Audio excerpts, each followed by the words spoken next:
உள்ளத்தை மாம்ச இதயமாக மாற்றி நீ தூரத்தில் நின்ற என்னையும் உம் கிருபையினால் சேர்த்தீரே.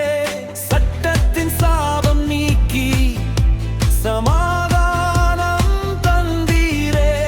பாவத்தின் கட்டை உடைத்து புதிய வாழ்வு அளித்தீரே.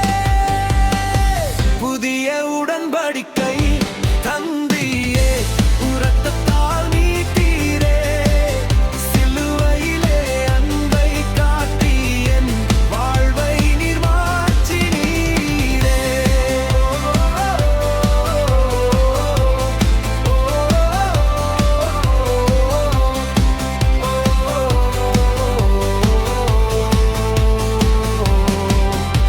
உம் நாமத்தில் ஜெயம் உண்டு, உம் வார்த்தையில் ஜீவன் உண்டு. உம் ஆவியால் நடத்தப்படும் புதிய சிருஷ்டி நானே.